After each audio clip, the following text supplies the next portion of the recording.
Ok, vamos lá. A gente vai mergulhar agora numa das transformações assim mais radicais da história moderna. Um evento que não só derrubou um czar, ele literalmente redesenhou o mapa político de todo o século XX. Imagina só a cena. 300 anos.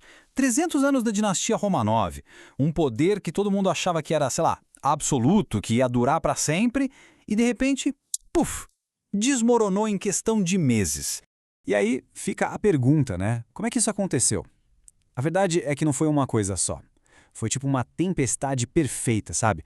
Uma mistura de descontentamento, o caos da guerra e um monte de ideias novas fervilhando. E é exatamente isso que a gente vai desvendar agora. Mas ó, antes de a gente ir fundo nisso, vamos dar um passo para trás. O que a palavra revolução quer dizer afinal?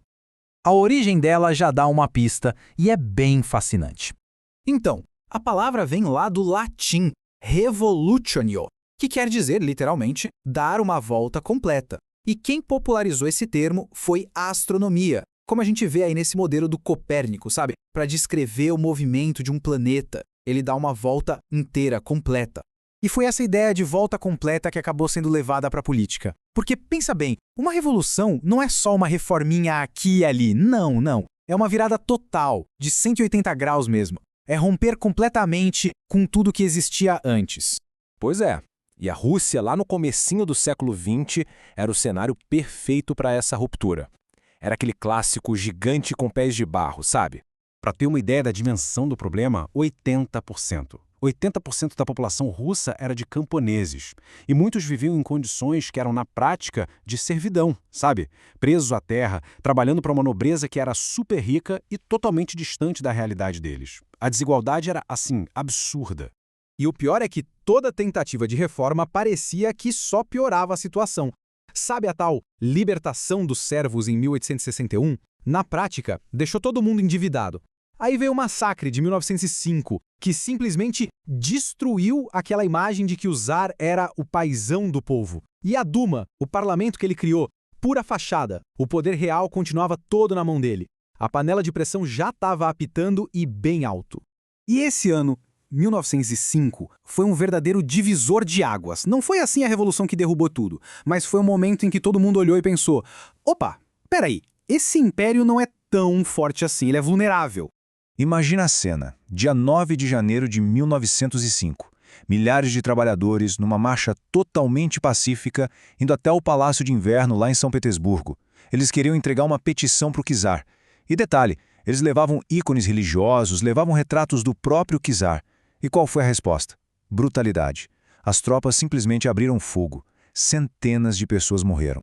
Esse dia, que ficou conhecido como Domingo Sangrento, deixou uma coisa bem clara. O regime não tinha o menor problema em usar a violência contra o seu próprio povo. Por isso que muita gente diz que essa tragédia foi tipo um ensaio geral para 1917.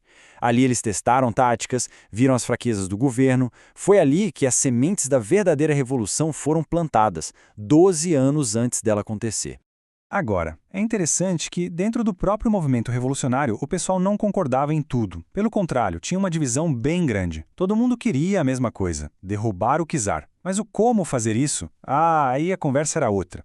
E essa imagem aqui mostra bem as caras por trás dessa divisão. Aquele sentado ali no centro, esse é o Vladimir Lenin. A briga de ideias dentro desse grupo, cara, ia definir todo o futuro da Rússia.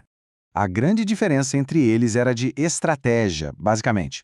De um lado, os mencheviques, que eram a minoria, achavam que a Rússia tinha que ir com calma. Primeiro, uma revolução burguesa para desenvolver o capitalismo, tipo o que aconteceu na França, mas aí vinham os bolcheviques, a maioria, com o Lenin na frente e diziam: não, negativo, vamos pular essa fase.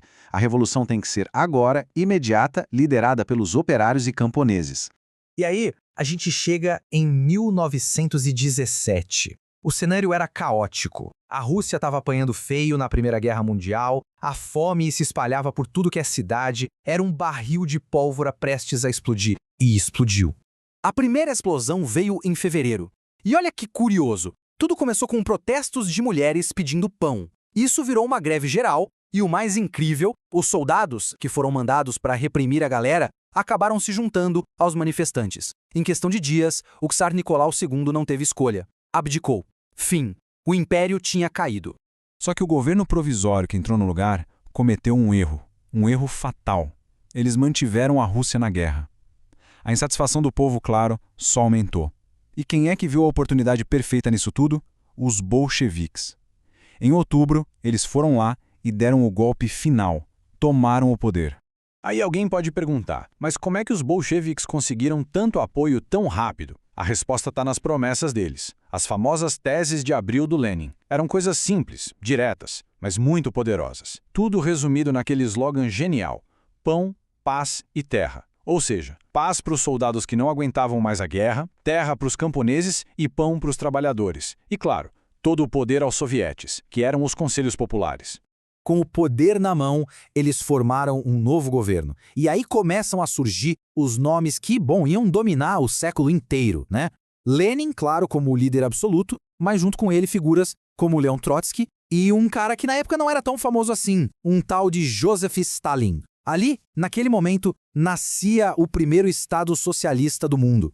E o impacto disso tudo foi simplesmente monumental. Essa citação que está na tela resume bem a escala da coisa. Pensa só, uma nação que era agrária, quase feudal, com arado de madeira, se transformou numa superpotência industrial, dona da bomba atômica, e isso em poucas décadas. Claro, foi um processo extremamente brutal, com um custo humano que é difícil até de imaginar, mas é inegável que mudou para sempre o rumo da história mundial. E deixou um legado que, de um jeito ou de outro, a gente sente as consequências até hoje.